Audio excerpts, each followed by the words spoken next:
Laptop ini kelihatannya kayak biasa aja ya, tuh ya, kayak laptop pada umumnya. Tapi kalau misalkan dia dibuka, masih sama aja. Masih sama kayak laptop pada umumnya. Tapi bedanya kalau kita angkat keyboardnya.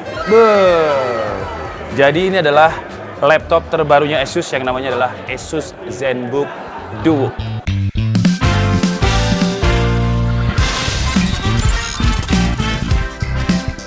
Jadi saya lagi ada di CES 2024 yang ada di Las Vegas dan sekarang saya lagi ada di booth-nya Asus. Dan tadi ketika jalan-jalan ke sini, saya tertarik dengan satu laptopnya Asus yang bisa dibilang ini yang paling baru lah.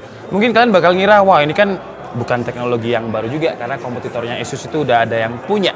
Tapi ternyata Asus itu sejak tahun 2018 mereka udah ngeluarin Asus ZenBook Project Pre-Choc namanya ya. Jadi ini mirip-mirip kayak ZenBook Duo, tapi sekarang lebih bagus lah ZenBook Duo-nya. Nanti kita pelajari lebih dalam, tapi ini adalah hasil kayak semacam transformasinya lah, dari yang pre-cock terus sampai ke screenpad. Kalau kalian ingat pada tahun 2018, Asus juga ngeluarin namanya Asus ZenBook 14X OLED yang dia ada screenpad-nya. Jadi, nah di sini ada screenpad-nya. Yang ini resolusinya masih TFT biasa lah. Terus di tahun 2019, Asus ngeluarin lagi namanya ZenBook Duo, yang layarnya itu 2, tapi kayak secondary screen aja, kayak gini. Dan di tahun 2022 kemarin, Asus ngeluarin ZenBook Fold. Yang ini udah pernah kita review juga. Yang ini sih oke lah ya. Tapi di tahun ini, di 2024, Asus mengeluarkan yang namanya ZenBook Duo. Nah, laptop ini bisa menjadi 5 mode. Mode yang pertama jelas mode clamshell seperti biasa ya. Laptop biasa pada umumnya kayak gini. Dan bisa kita tutup juga. Kalau kita buka, itu benar-benar kayak laptop biasa, tapi karena dia secondary screen-nya itu full, yang resolusi layarnya pun juga sama di 3K OLED ya. Jadi Asus Retina OLED-nya juga dibawa di Asus ZenBook Duo ini, dan dia bisa jadi beberapa mode. Selain bisa jadi laptop, dia juga bisa jadi banyak macam lah. Contohnya dengan Duo-nya ini kita bisa sharing screen. Caranya kita tinggal pencet aja di sini. Nah ini kan layarnya 1 dan 2 ya, jadi bisa sharing screen. Jadi anggap aja kalian itu ya teman saya, terus saya laptopan di sini, kalian juga bisa lihat sharing screen-nya. Jadi bisa lihat 2 window sekaligus dengan 2 orang. Tapi kalau misalkan mau balik lagi satu-satu ya kayak gini jadinya. Tuh. Kalau misalkan mau kayak semacam presentasi, jadi gambar yang saya lihat dan gambar yang teman saya lihat itu sama. Dan dia bisa jadi semacam ya kayak desktop mode juga ya. Tapi ini kita coba dengan kayak posisinya itu horizontal kayak gini. Jadi kalau misalkan kita mau gambarnya full screen, tinggal di swipe kayak gini aja. Wah, too much ya. Ya, kayak gini. Jadi kita bisa langsung baca website itu secara full screen. Nah, kalau misalkan pengen buka atau buka window lagi, tinggal di search. Nah, jadi satu lagi kayak gitu. Atau kalau misalkan kita mau jadi kayak mode vertikal ya, atau kebalikannya, bisa juga. Ups. Jadi kita tinggal taruh aja kayak gini, karena di bagian belakangnya dia ada kayak kickstand-nya ini. Jadi dia bisa mode desktop gini, bisa kayak gini juga. Jadi kalau misalkan mau mode seperti ini, nah jadi kita bisa kayak semacam buku gitu lah ya. Jadi kalau misalkan kita balik nih, kita balik ke sini lagi, tuh dia bakalan otomatis rasionya berubah. Sini juga rasionya berubah. Langsung, jadi screen-nya itu set, tuh ya. Cuman harus diaktifasi lagi nih kalau misalkan pengen kayak full screen tadi. Set. Ah, kayak gini. Jadi sharing screen udah kita bahas, terus mode desktop udah kita bahas. Ya, ini sekarang kita bisa pakai mode kayak gini juga. Dia punya Bluetooth keyboard kayak gini. Jadi kalau misalkan kita mau pakai mode dual screen mode kayak gini. Tuh. Wah, jadi layarnya bisa lebih lega, produktivitas itu lebih nyaman, dan masalah layarnya seperti yang saya bilang tadi, resolusinya punya resolusi yang sama, 3K Asus Retina OLED. Jadi karena ini bisa dibilang laptop baru, sekarang saya lagi mau coba tanya gimana kayak gesturnya tadi. Nah kan kita tadi cuma 5 gestur ya.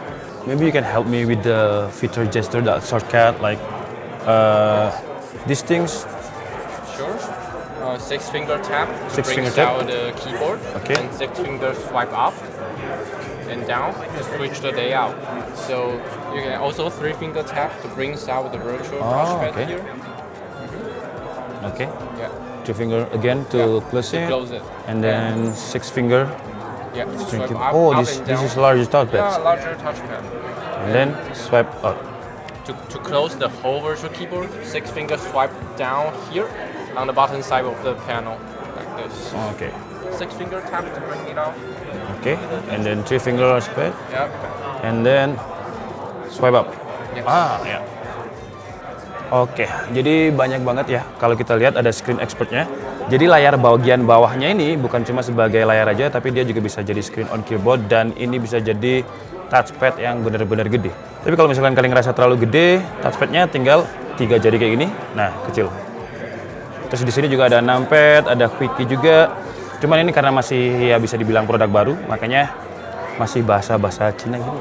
Terus untuk prosesornya juga prosesor barunya Intel yang mungkin agak membingungkan ya. Karena sekarang huruf I-nya itu hilang. Biasanya kan Intel Core i, Intel Core i3, i5, i7.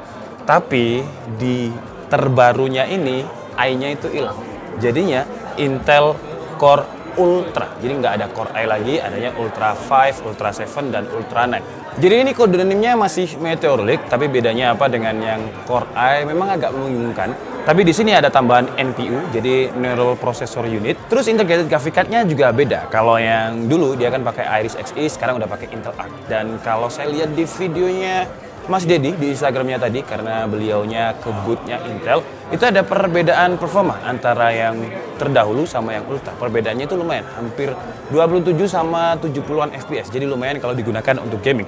Jadi bisa dibilang laptop-laptop tipis sekarang bisa digunakan untuk gaming juga dengan prosesor terbarunya Intel. Dan dengan adanya NPU tadi, ada Neural Processing Unit, kekuatan AI-nya itu jadi lebih kencang. Contohnya di Windows 11 kan sekarang udah ada Copilot ya. Dan tadi saya udah coba-cobain, jadi misalkan ini saya generate picture cat with head, enter. Nah, kalau kita bandingkan dengan laptop lain, itu bakalan lebih cepat ini karena dia punya NPU tadi untuk generate image AI. Biasanya kalau laptop-laptop yang nggak pakai Core Ultra itu generate-nya lama. Ini lebih cepat. Walaupun nggak instan langsung ya, karena AI-nya harus bikin dulu gambarnya. Karena ini bukan gambar yang kayak dia ngambil nyolong di Google atau ngambil di website mana gitu, nggak. Dia benar-benar buat dari baru. Dan nah ini hasilnya seperti ini. Ini powered by DAL-E. Dan ini masih lumayan kenceng kalau kita bandingkan. Wah, gila guys. Tuh.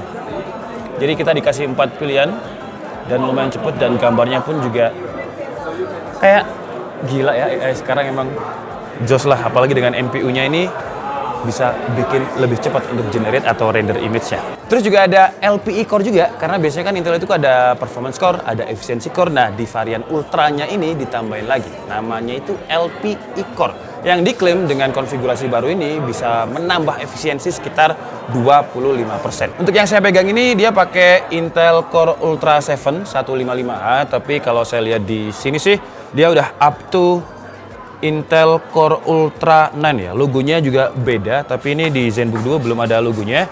Terus kalau untuk portnya, di sebelah kiri ada Type A, ada 2 buah USB-C Thunderbolt 4, ada exhaust. Gila, tapi ini enteng banget ya.